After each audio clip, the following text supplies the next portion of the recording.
সুপ্রিয়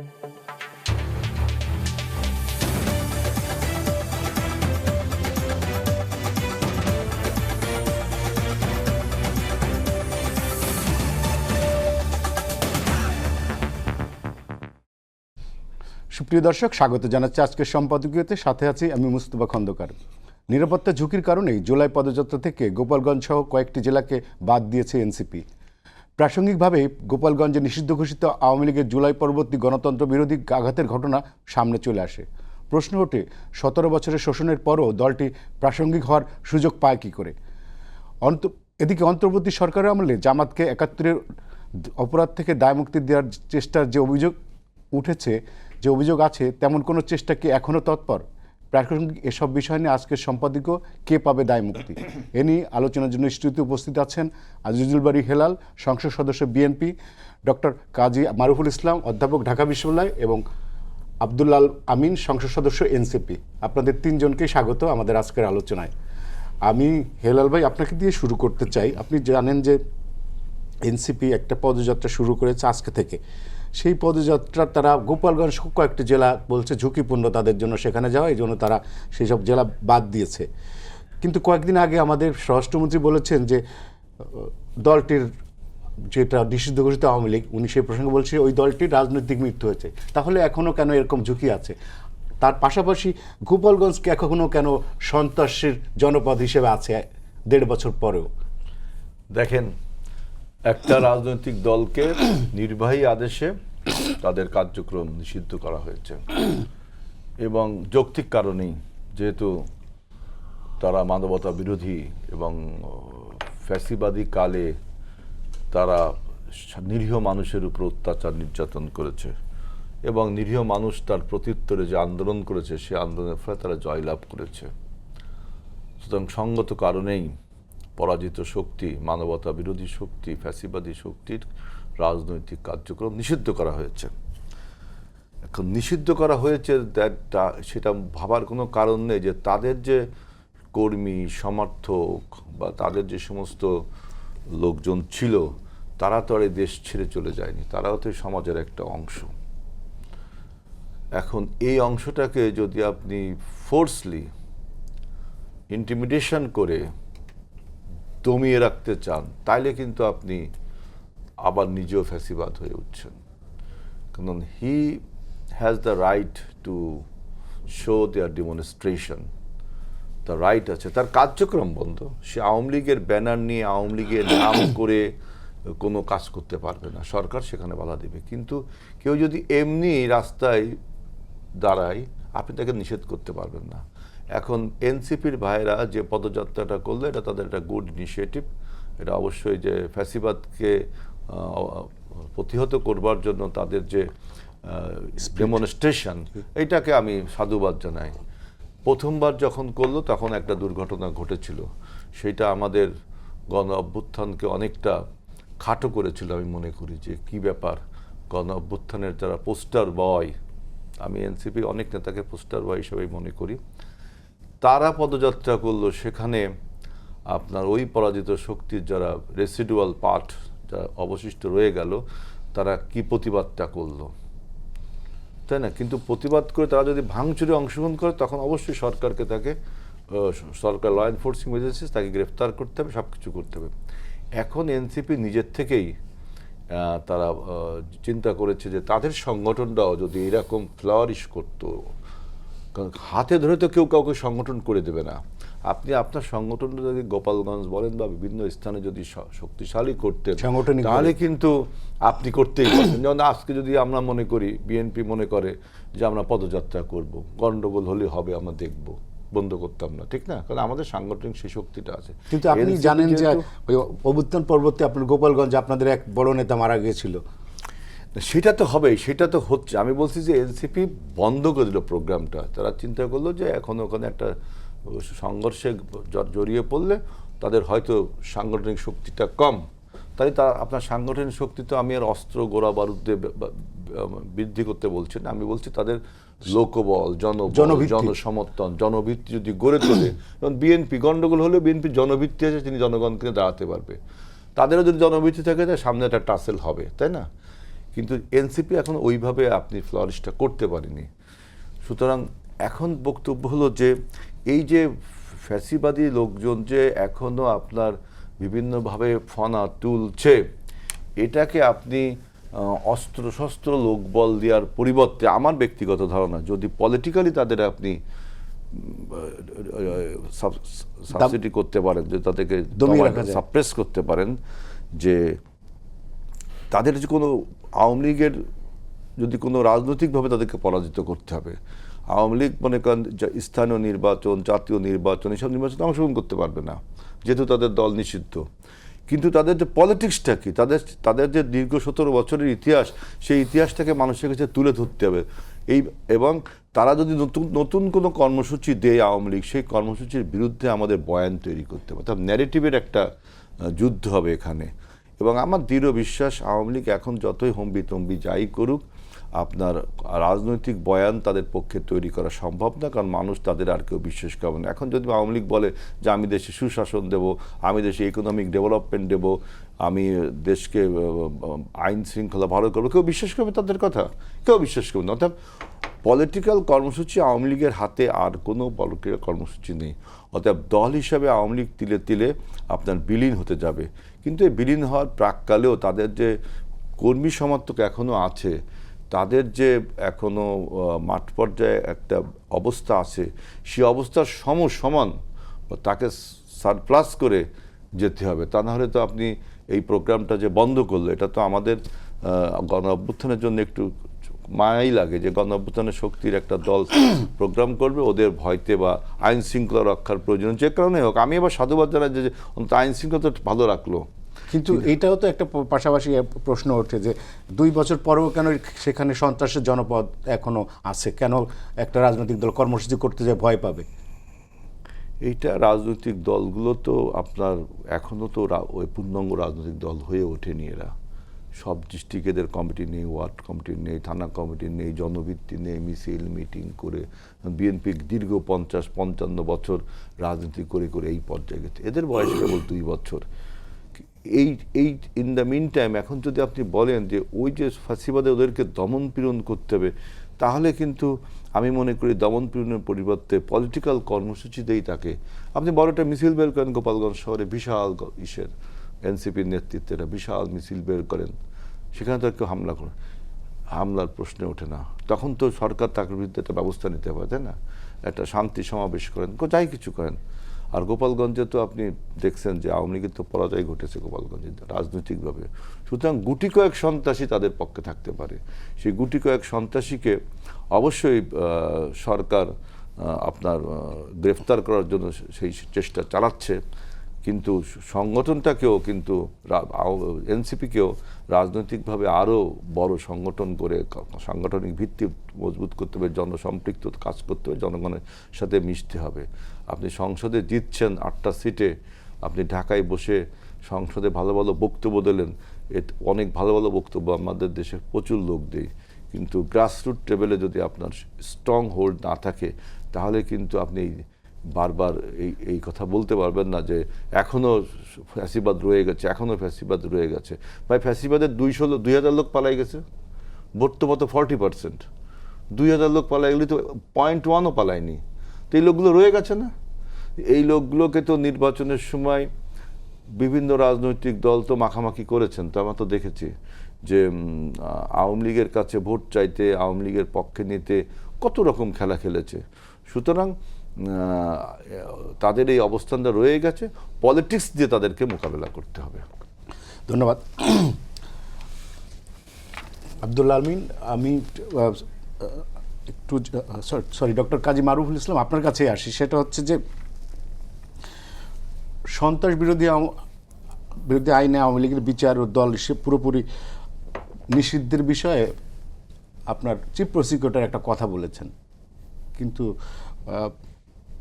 দল হিসেবে আওয়ামী লীগ যে সন্ত্রাস করেছে এই বিষয়টা তো মোটামুটি প্রমাণিত। আপনার কাছে কি মনে হয় যে কিন্তু তারপরেও কেন আওয়ামী লীগকে প্রাসঙ্গিক করার জন্য বিভিন্ন রকম রিফাইন্ড আওয়ামী লীগ, আপনার বিশুদ্ধ আওয়ামী লীগ, এগুলোর আলোচনা কেন হচ্ছে? ধন্যবাদ।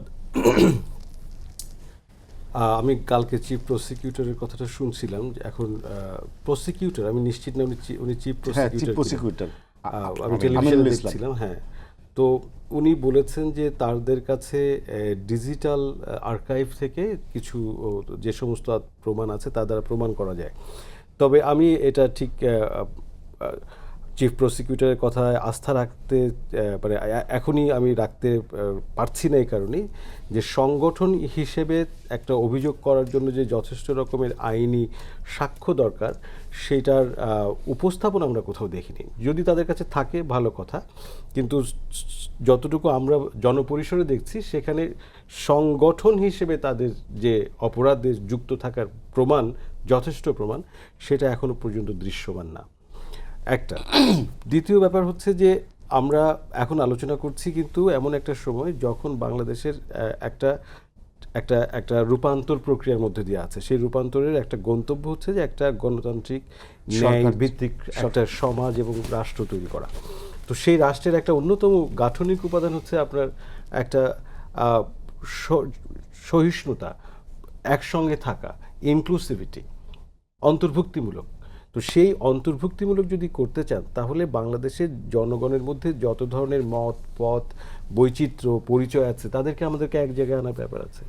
আজকে আওয়ামী লীগ সরকার গত 17 বছরে 15 বছরে যে সরকার আওয়ামী লীগের দল হিসেবে চালিয়েছে, সেই সরকারের যে দায় আছে, সেই সরকারের নেতৃত্বে যারা ছিলেন তাদের যে দায় আছে, তার সঙ্গে নিশ্চয়ই দলেরও দায় আছে। আমি নিশ্চিত করে মানে এটাও দাবি করা যায় যে আওয়ামী লীগেরও দায় আছে। আমরা এক সময় তো দেখেছি যে ওবায়দুল কাদের ছাত্রলীগ উস্কে দিয়েছিল দলের পার্টি সেক্রেটারি সাধারণ ছাত্রদের বিরুদ্ধে, যে ছাত্রলীগই যথেষ্ট হবে এদেরকে দমানোর জন্য।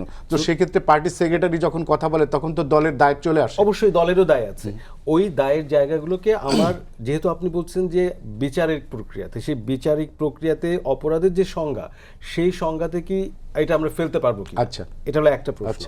কিন্তু যদি সেটা আমরা ফেলতেও পারি, তারপরে যেটা আমাদের সম্মানিত সংসদ সদস্য বললেন যে জনগণের মধ্যে কিছু অংশ আছে যারা বিভিন্ন অপরাধের সঙ্গে যুক্ত থাকবে, কিন্তু একটা বিপুল জনগোষ্ঠী যারা এরকম রাজনৈতিক বিশ্বাসের সঙ্গে যুক্ত, তাদেরকে আপনি কিভাবে এলিমিনেট করবেন? কোন অধিকারে এলিমিনেট করবেন? কোন আইনের বলে এলিমিনেট করবেন? একটা মানুষের রাজনৈতিক বিশ্বাস থাকা তো অপরাধ না। সেই বিশ্বাস আপনার সঙ্গে পার্থক্য হতে পারে, কিন্তু সেই বিশ্বাস থাকাটা তো আমার সাংবিধানিক অধিকার আছে। তো ফলে আমাদেরকে এটা অস্বীকার করার কোনো সুযোগ নেই যে বাংলাদেশে প্রচুর মানুষ বিভিন্ন ধরনের পথের মধ্যে আছে। তাহলে সেই মানুষগুলোকে আমি আইন দিয়ে বিচার করে আমি মোকাবেলা করার চেয়ে মনে করি যে আসলে মানুষের মধ্যে যারা অপরাধের সঙ্গে যুক্ত, সেই অংশটাকে আপনি পরিষ্কারভাবে বিচারের আওতায় আনেন। এটা নির্দ্বিধায় বিচারের আওতায় আনতে হবে।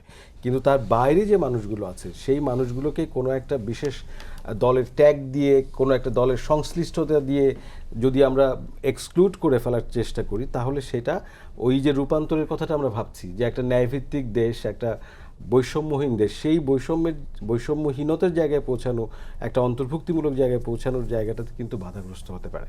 ফলে আমার কাছেও মনে হয়, আমিও এই ব্যাপারে একমত যে আসলে রাজনীতি, আওয়ামী লীগের যে রাজনীতিটা আছে, সেই রাজনীতির সংকটটা কোথায়? সেই সংকটটা মোকাবেলা করার জন্য আমার কাছে পাল্টা রাজনীতিটা কি আছে, সেই রাজনীতিকে আমি অফার করছি কিনা। সেই রাজনীতি যদি আমি অফার না করতে পারি, তাহলে তো আমি আসলে ওই মানুষগুলোকে আমার আওতায়, আমার সংগঠনের সমর্থক হিসেবে আমি তৈরি করতে পারবো না। কিন্তু একটা প্রশ্ন এখানে থেকে যায়, যে দলটা এত বড় একটা, যে দলের সরকার এত বড় একটা ক্রাইমের সাথে জড়িত, 1700 মানুষের মৃত্যুর জন্য দায়ী, গণহত্যা চালিয়েছে, সেই দলটার বিন্দুমাত্র অনুশোচনা, দুঃখ প্রকাশ কিছুই করলো না, সেই দলটাকে আপনি আবার নতুন করে প্রাসঙ্গিক করে কেন তুলছেন? না, সেই দলটাকে আমি মোটেও প্রাসঙ্গিক করার পক্ষে না।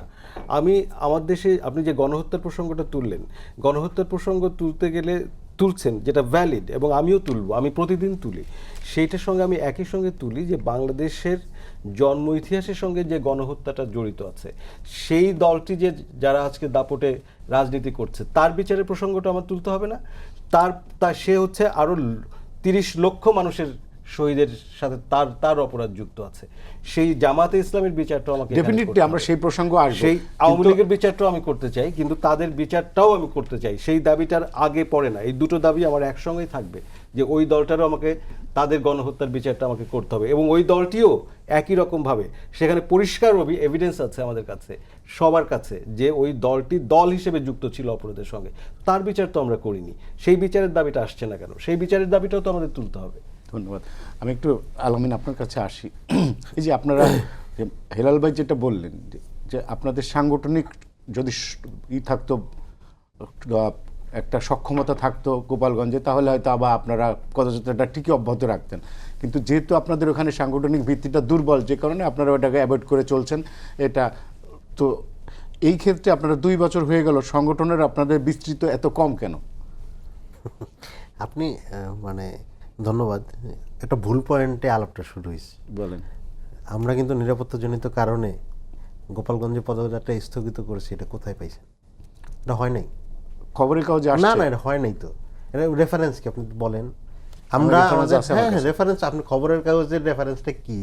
এটা একটা ভুল পয়েন্টে হয়েছে, প্রেস ব্রিফিং এ বলা হয়েছে কিন্তু স্পষ্ট করে। যেমন আজকে আমাদের 2টা টিমে পদযাত্রা শুরু হয়েছে, একটা সাভার একটা গাজীপুর। পদযাত্রা চলতেছে, নাহিদ ইসলাম এক জায়গায় গেছে, আক্তার হোসেন এক জায়গায় গেছেন। আজকে আমাদের পদযাত্রার আরেকটা ধাপ হাসনাত আবদুল্লাহর নেতৃত্বে কক্সবাজার থেকে শুরু হওয়ার কথা, কিন্তু আপনারা জানেন যে পাহাড়ি ধসে কক্সবাজারে অলরেডি 9 জন মারা গেছে। এই জন্য আমরা স্থগিত করছি। তা আমরা কিন্তু বলছি যে আমরা এটা রিশিডিউল করব, নট এটা আমরা বলি নাই যে আমরা নিরাপত্তাজনিত কারণে। আমরা প্রেস ব্রিফিং দেখেন, কোথাও এটা আমরা বলি যে নিরাপত্তাজনিত কারণে। আমরা গোপালগঞ্জ কি বাংলাদেশের বাইরে? গোপালগঞ্জ তো বাংলাদেশের বাইরের কিছু। তাহলে আপনারা কেন গোপালগঞ্জ কি আমরা কি মনে করি যে আওয়ামী লীগ এখন মানুষের কাছে এতটা প্রাসঙ্গিক আছে? নো, আওয়ামী লীগকে রাজনৈতিকভাবে মানুষ গণ অভ্যুত্থানের মাধ্যমে রিজেক্ট করেছে, এবং এই ইলেকশনের মাধ্যমে বাংলাদেশের মানুষ বুঝিয়ে দিয়েছে যে আওয়ামী লীগের প্রাসঙ্গিকতা রাজনৈতিকভাবে নাই। ঐক্যবদ্ধ, ইভেন আওয়ামী লীগের দোষও জাতীয় পার্টিরও মানুষ ভোট দেয়নি, একটা আসনে সে জমানত রাখতে পারে না, সেই জাতীয় পার্টি ওইভাবে তো ইলেকশন করেনি। করছে, প্রায় 150 আসনে ইলেকশন করছে। আপনি খোঁজ নেন, প্রায় 150 আসনে ইলেকশন করছে জাতীয় পার্টি। তো একটা আসনে তো সে জামানত রাখতে পারে নাই, ওইভাবে করে নাই, জিনিসটা কিন্তু রং। 150 আসনে, প্রায় 150 আসনে আপনি ইনফরমেশন নেন, ইলেকশন করছে, জনগণ তারে রিজেক্ট করছে।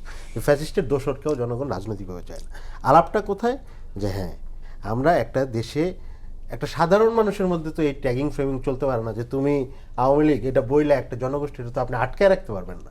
হ্যাঁ, কে অপরাধী তার বিচার হইতে হবে, স্পষ্ট করতে হবে। আমাদের এই একটা জিনিস আনসেটেল করে রাখার কোনো যুক্তি নাই। আমরা যেটা করতে পারি, আওয়ামী লীগের রাজনৈতিক সিদ্ধান্ত জনগণ নিয়ে নিছে, আওয়ামী লীগের ফৌজদারি অপরাধের বিচার হইতে হবে স্পষ্ট করে। আওয়ামী লীগের অর্থনৈতিক যে লুটপাট এবং যে অপকর্ম, এটার বিচার হইতে হবে।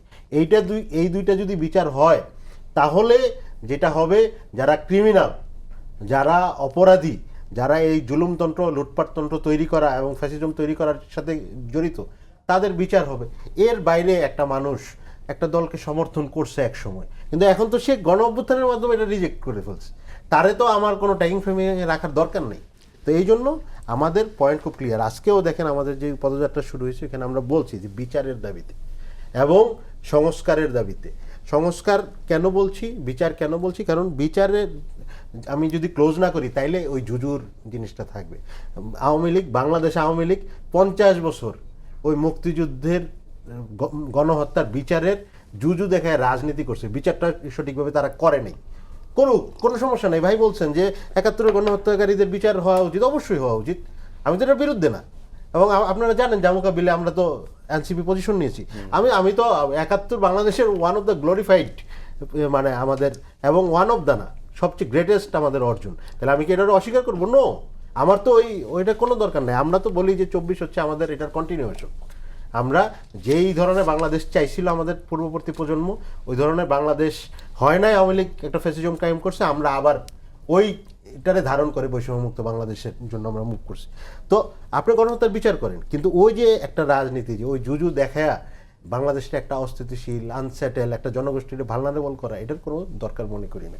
এখানে স্পষ্ট করে ফৌজদারি এবং অর্থনৈতিক অপরাধের যদি বিচার হয়, তাহলে দেখবেন যারা আসলে ক্রিমিনাল, ওরা এমনিতেই বাংলাদেশের রাজনৈতিক স্পেয়ার থেকে এলিমিনেট হয়ে যাবে।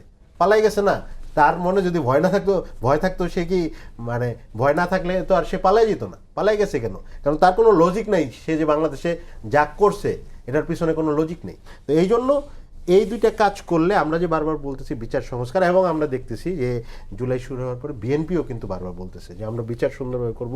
ইভেন প্রসিকিউটর সাহেবের আলাপ আসছেন, আমিনুল ভাই কিন্তু স্পষ্ট করে বলছেন যে এই বিচার হবে। এবং ওদিন মায়ের ডাকের প্রোগ্রামে উনি বলছেন যে আমরা 1 বছর সময় পাইলে দেখবেন যে অবশ্যই এই ক্রিমিনাল অ্যাক্টিভিটিসের বিচার হবে। আমরা সাধুবাদ জানাই। এটা মানে আমি বিরোধিতার জন্য তো বিরোধী কোনো দরকার নেই। আওয়ামী লীগের বিচার যদি হয়, আওয়ামী লীগ না, অপরাধীদের বিচার। একদম। হ্যাঁ, এবং দল হিসেবে আওয়ামী লীগ যে অপকর্ম করছে, দল হিসেবে আওয়ামী লীগ অপরাধী। কারণ আপনি কিন্তু রাইট পয়েন্ট চুজ করছেন যে আওয়ামী লীগের পার্টি সেক্রেটারি বা মুখপাত্র যখন বলতেছে যে তোমরা রাস্তায় নামে আসো, তোমরা ছাত্রদের প্রতিহত করো, তার মানে তো দল হিসেবে ইনভলভ হয়েছে, তো দল হিসেবে বিচার হবে। তো বিচার এবং অর্থনৈতিক যে লুটপাট পুরা বাংলাদেশ, এখনও কিন্তু বাংলাদেশ ঢুকতেছে। এবং মানে আমরা কিন্তু বলছি যে এই যে চীন সফর হয়েছেন প্রাইম মিনিস্টার, আমরা কিন্তু সাধুবাদ জানাইছি। কেন? বাংলাদেশ যদি ডেভেলপ করে আমাদের ইয়াং জেনারেশন তো আমরা বেশি মানে সুবিধা পাবো। বাংলাদেশে 70%-এর নিচে হচ্ছে, মানে 70%-এর উপরে হচ্ছে বিলো 40 আমরা, আমাদের ইয়াং জেনারেশন।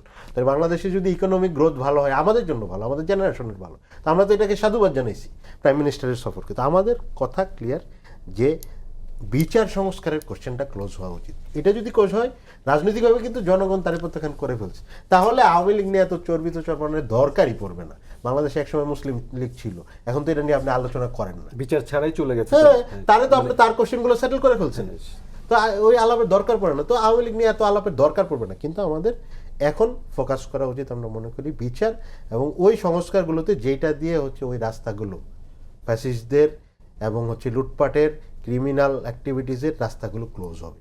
তা আমরা আশা করব যে অবশ্যই এই প্রসেসটা ওপেন হবে। আর ওই যে বললাম যে আমরা কিন্তু এটা কোথাও বলিনি, আমরা বলছি যে আমরা রিশেপ করতেছি, রিশিডিউল করতেছি, আমরা যাব 64 জেলায় আমরা যাব পদযাত্রা, এটা আমরা বলেছি। ধন্যবাদ হেলাল ভাই। একটা মাহমুদুর রহমান মান্না বলেছেন যে ভবিষ্যতে জামাত নয়, আওয়ামী লীগই বিএনপির প্রধান প্রতিদ্বন্দ্বী হবে, সেই পরিস্থিতির দিনে দিনে আরও জোরালো হচ্ছে। উনি কোন বেসিসে এই কথাটা বললেন? এটা হলো বক্তব্য মুস্তফা ভাই, অনুমান নির্ভর কথা। উনি অনুমান করে বলছেন, সত্যি হতেও পারে, মাইট বি রাইট আর মাইট নট বি। এখন আলামিন যে মুসলিম লীগের কথাটা বললাম, ওইখান থেকে মান্না ভাইয়ের বক্তৃতার উত্তর দিতে চাই যে দেখেন, মুসলিম লীগের রাজনীতিটা ছিল কি, পাকিস্তান আন্দোলন, ফার্স্ট পাকিস্তান আন্দোলন। পাকিস্তান আন্দোলনে মুসলিম লীগ বিজয় অর্জন করলো। এরপরে তাদের সাথে সাথে একই ছিল আপনার জমিদার প্রথা বিলোপ, সেটাও জমিদার প্রথা বিলোপ শেষ হলো। এরপরে কিন্তু মুসলিম লীগ 54-এ নির্বাচনে যে হারলো, এরপরে 79-এ শেষ পর্যন্ত তারা নির্বাচন করলো। 1979 সালে মুসলিম লীগ নির্বাচন করে 10টা সিট পাইছিল, খানে সবুর আর আইডিয়াল মুসলিম লীগ। মুসলিম লীগ জমির এবং মুসলিম লীগ সবুর, এরকম দুইটা ছিল। এরা সব মিলে 10টা, আর ও পাইছিল 2টা মনে হয়। খুলনাতে সিট পেয়েছিল, খুলনায় সবুজ সাহেব একা 3টে সিটে তারা 3টা জিতছিল, তো মোট 10টা সিট হয়েছিল। এরপরে আর কখনো নির্বাচন করতে পারেনি। কারণ কি, মুসলিম লীগ যে জনগণের কাছে যে প্রতিশ্রুতি দিয়েছিল যে জমিদার প্রথা বাতিল করব, সেটা অ্যাচিভ হয়েছে। পাকিস্তান আন্দোলন করব, অ্যাচিভ হয়েছে। এরপর নতুন কোনো রাজনীতি দিতে পারেনি। এরপরে তারা যুদ্ধ অপরাধী, মানবতা বিরোধী অপরাধী, 71-71-এ জড়াই পড়ে তাদের রাজনীতিটা জনগণ থেকে বিচ্ছিন্ন হয়ে গেছে। একইভাবে মান্না ভাইয়ের উদ্দেশ্যে আমার বক্তব্য যে একইভাবে আওয়ামী লীগের আন্দোলনটা কি ছিল, বাংলাদেশ আন্দোলন। সেই আন্দোলনে আমরা জয়লাভ করেছি জনগণকে নিয়ে। বাংলাদেশ আন্দোলনে জয়লাভ করার পরে তাদের কাছে একটাই অস্ত্র ছিল যে এই বাংলাদেশ আন্দোলনে মানে মুক্তিযুদ্ধের যে চেতনা, এই চেতনাকে নিজে করায়ত্ত করে মানুষের কাছে ফেরি করতো। এইটাই তাদের পলিটিক্স, যে মুক্তিযুদ্ধকে চেতনাকে বাণিজ্যে রূপান্তরিত করা। কিন্তু আলটিমেটলি ওই চেতনাই তাকে কিন্তু ফ্রাঙ্কেনস্টাইনের মতো তাকে গলদ করলো। এখন যদি আওয়ামী লীগ নতুন কোনো ফতোয়া নিয়ে আসে যে আমরা এই করব সেই করব, প্রথমে আমি বলেছি জনগণ বিশ্বাস করবে না। অর্থাৎ আওয়ামী লীগের কাছে কোনো রাজনৈতিক কর্মসূচি এখন আর নেই, এবং আওয়ামী লীগ বাংলাদেশের মানুষের কাছে অপ্রাসঙ্গিক হয়ে গেছে। এরকম যদি কোনোভাবে স্থানীয় সরকার বলেন, কোনোভাবে কোনো ভোটে চুরি মুড়ি করে দাঁড়াতেও পারে, তাও কিন্তু জনগণ তাকে প্রত্যাখ্যান করবে। আর এখন বলা হচ্ছে ও একটা ভালো কথা বলছে যে আওয়ামী লীগ প্রাসঙ্গিকতা করছেন কেন, আপনার টেলিভিশন পত্র পত্রিকায় জুজুর ভয় দেখাচ্ছেন যে এই আওয়ামী লীগই হচ্ছে, আওয়ামী লীগ সেই করেছে। আরে ভাই, আওয়ামী লীগের একটা ফ্যাসিবাদ এবং আওয়ামী লীগ এটা একই সূত্রে কথা।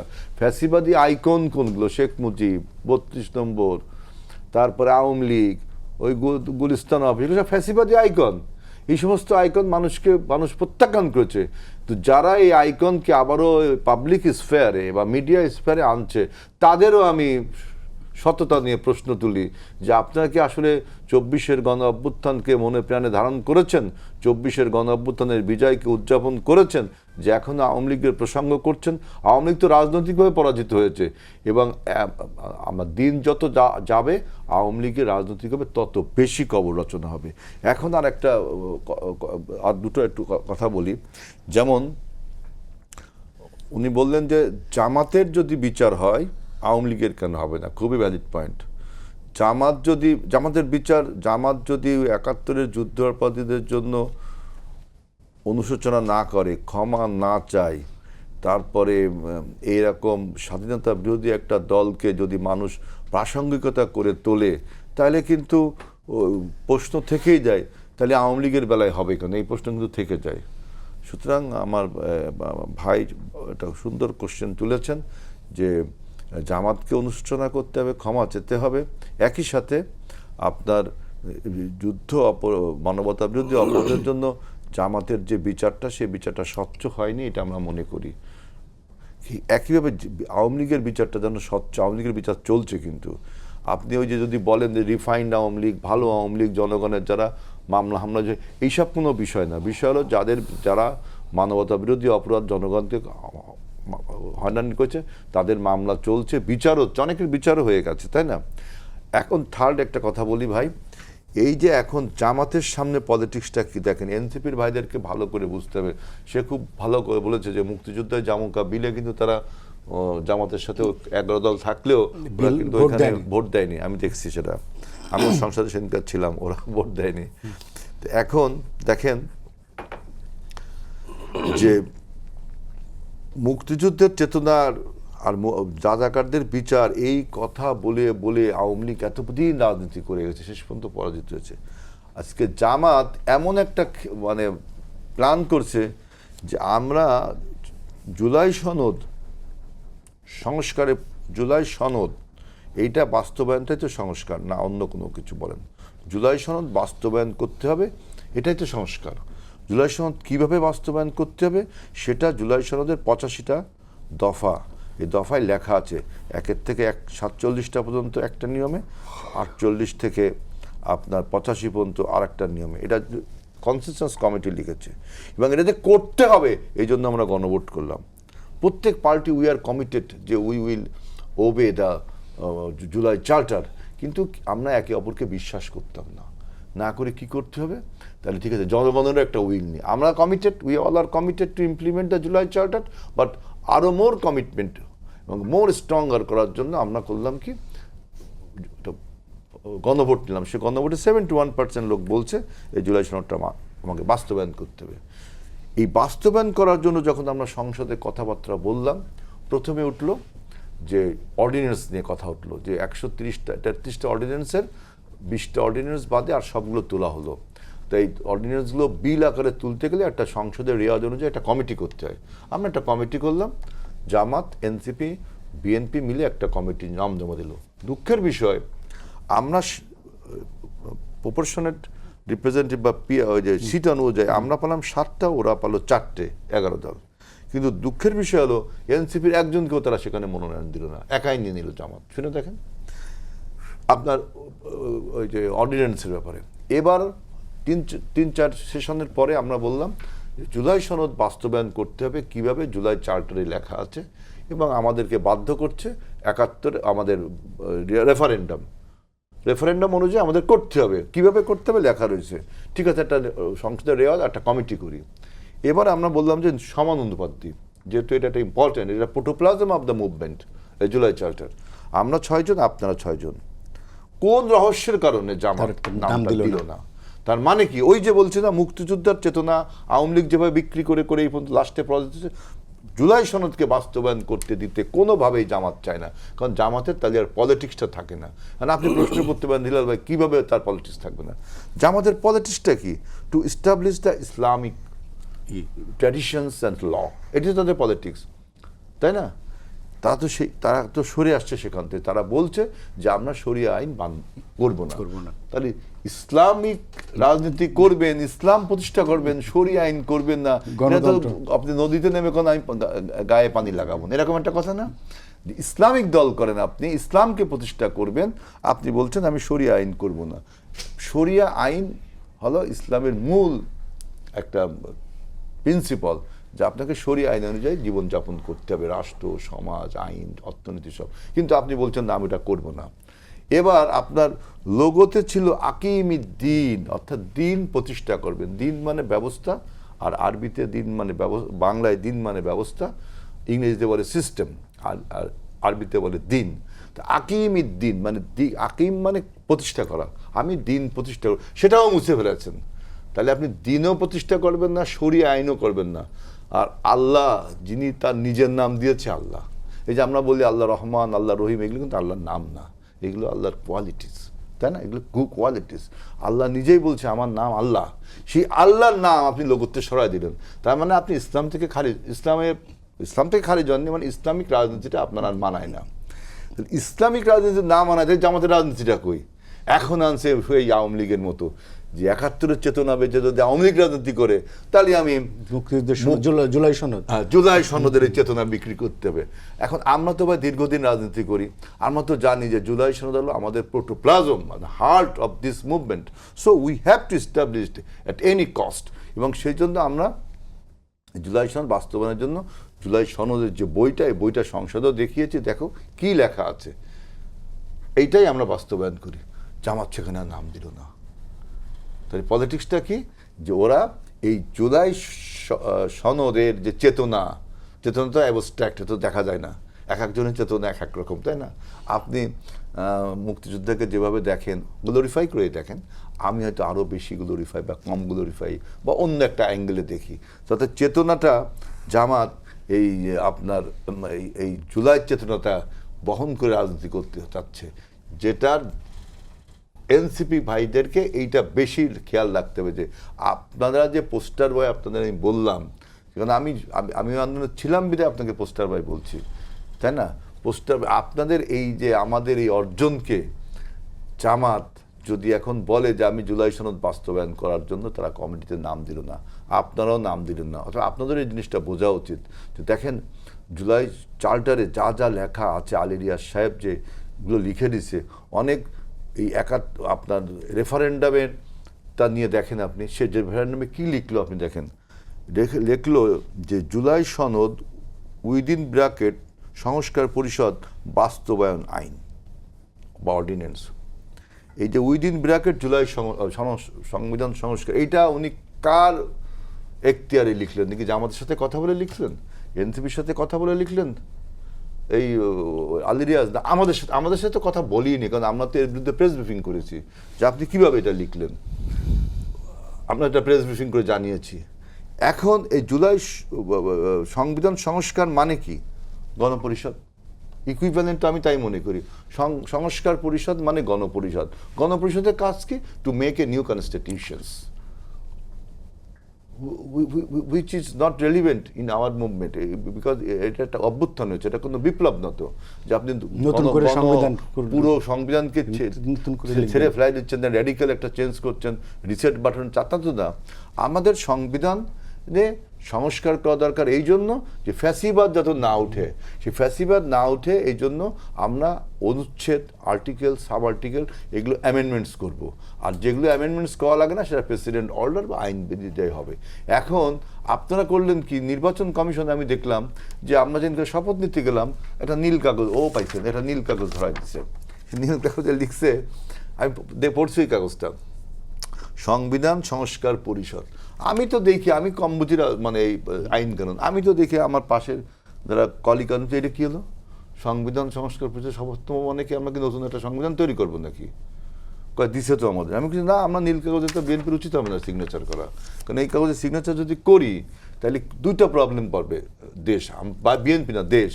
একটা হলো আমরা যারা 300 এমপি, আমাদের প্রথম শপথটা null and void all revoked একটা কিছু হবে, যারা আইনজ্ঞ তারা বুঝবে এটা। আমি যদি প্রথম শপথ দিলাম যে আমি এমপি, এরপরে আবার শপথ দিলাম আমি গণপরিষদ সদস্য, তাহলে আমার প্রথম শপথ revoked or null and void. এবং যদি আপনি সংস্কার পরিষদের শপথ নেন, সেই সংস্কার পরিষদ মানে you have to make a new constitution. তা আমরা কি নিউ কনস্টিটিউশন করার জন্য যাচ্ছি? আর সেকেন্ডলি, এই নির্বাচন commission has E the right to supply this paper, যে আমাদের ওথ নিতে হবে, সে কি নির্বাচন কমিশন কি পারে যে সংস্কার পরিষদে নির্বাচন আমরা শপথ নিব, ওটাকে উনি দিতে পারে উনি এটা? সুতরাং আমি বলছি যে সংবিধান সংশোধনকে যদি আপনি সংস্কার মনে করেন, আমরা সেইটাই রাজি আছি। সুতরাং জামাতের এই যে ট্রাপ, এই যে সংস্কারের নামে শব্দের খেলা, দেখেন আপনি সংবিধানে যদি একটা সংশোধন করেন, একটা আর্টিকেল, তাইলে তো একটা সংস্কার হচ্ছে। আপনার এইখানে সংস্কারটা কি? আপনার বিভিন্ন জায়গায় সংস্কার করতে হবে।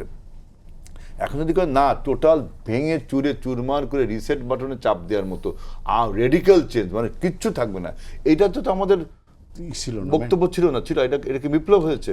তা আপনি কেন, আপনি যেখানে সংবিধান ছুঁয়ে শপথ দিচ্ছেন, সংবিধানের মধ্যেই থাকেন, তা আপনি কেন এই এখন আমরা যে বলছি যে জুলাই সনদ বাস্তবায়ন করতে হবে, এর জন্য আসেন আপনারাও 6 জন আসেন, আমরাও 6 জন আসেন। আমরা তো বেশি জিতছি, আমরা তো বলতে হতো আপনারা 2 জন আসেন, আমরা তা বলিনি তো।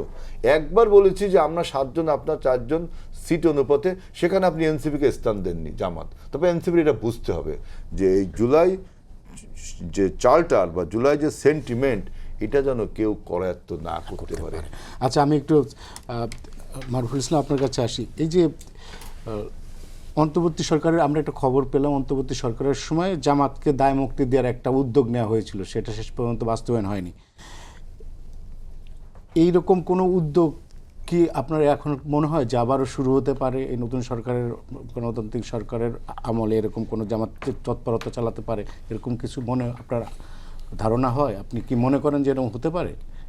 আর একটা বিষয় হচ্ছে যে আওয়ামী লীগ নিয়ে যারা কথা বলছে এখন বিভিন্ন জায়গা থেকে, আওয়ামী লীগ পুনর্বাসনের বিষয়টা নিয়ে, আওয়ামী লীগ আবার ফেরত আসবে, মান্না ভাই যেটা বললেন, এরকম কোনো সম্ভাবনা আপনি দেখছেন কি না?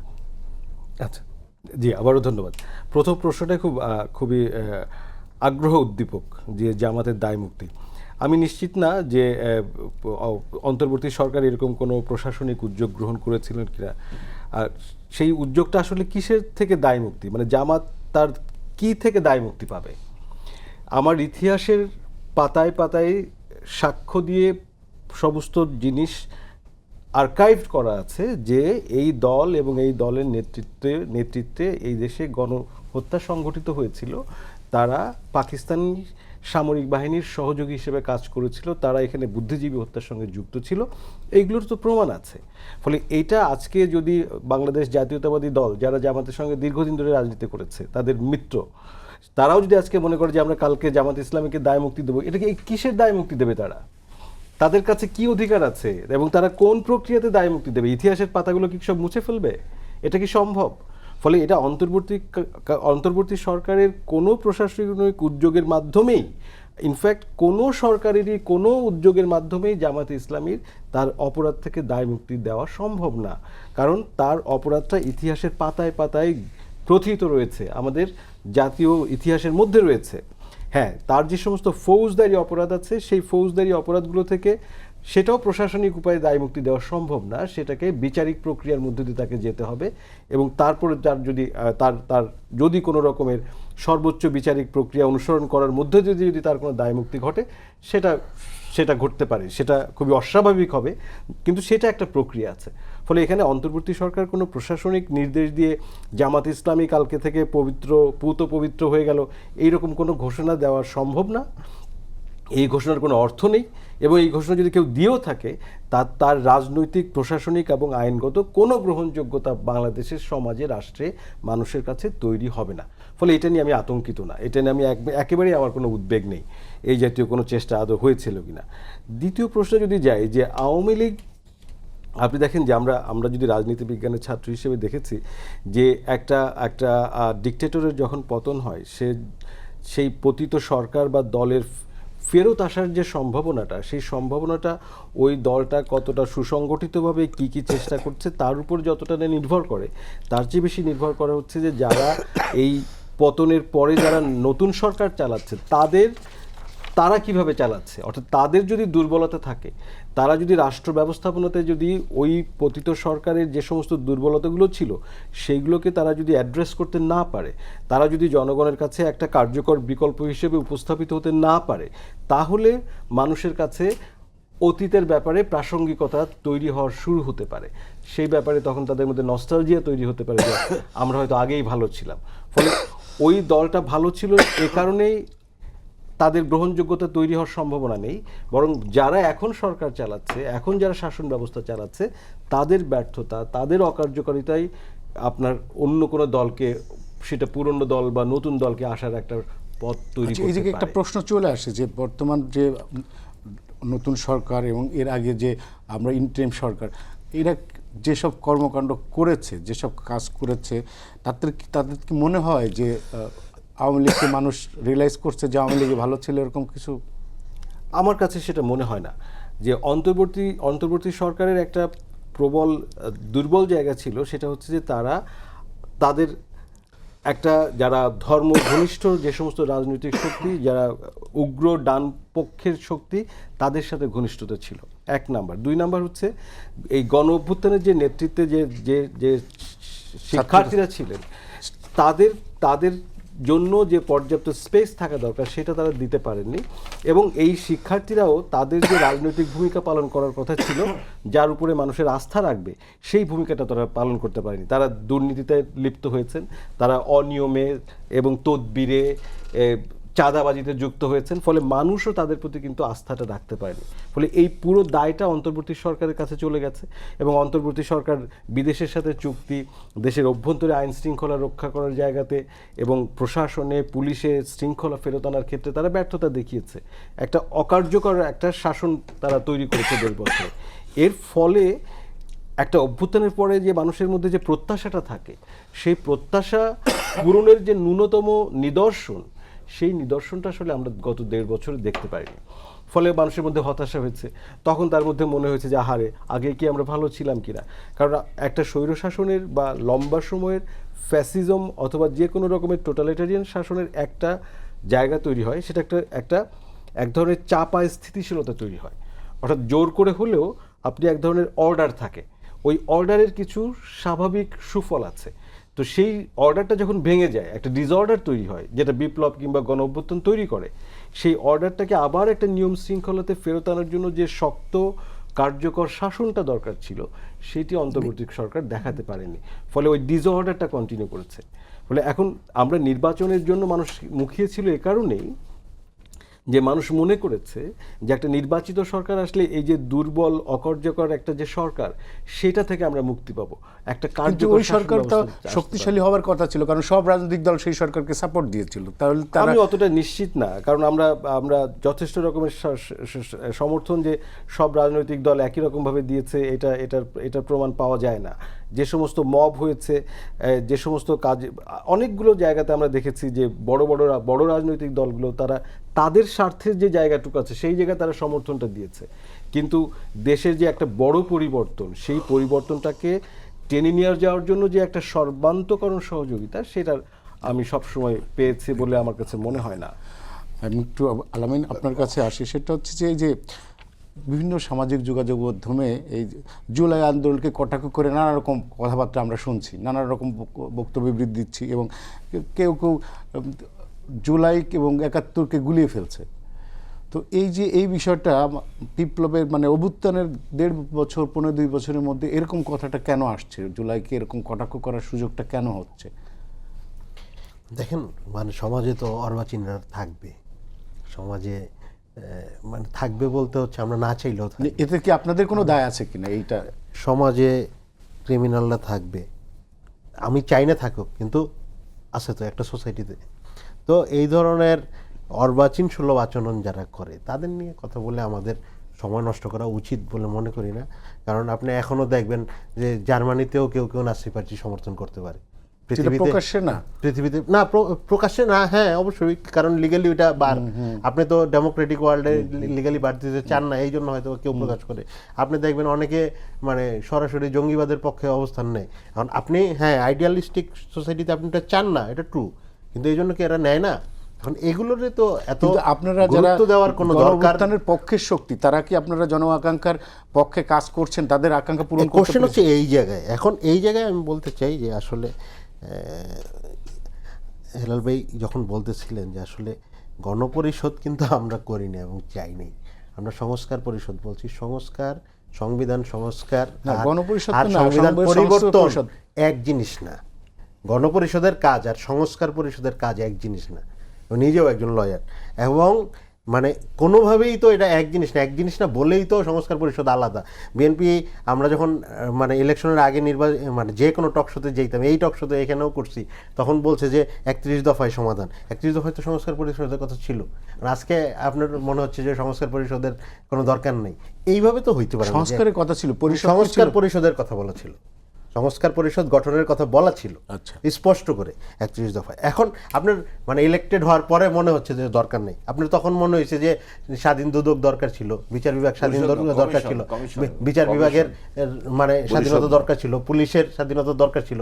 এরপরে আইসা আপনার যদি মনে হয় যে না দরকার নেই, তো এটা তো আমরা এখন আপনার মনে না হলে আমি কি করতে পারি? এই সরকার কি বলছে যে দরকার নেই? দরকার নেই কি? আপনি যখন 133টা আপনি বিল, এর মধ্যে 16টা বিলে আপনি পাশ করলেন না, ওই বিল কিসের?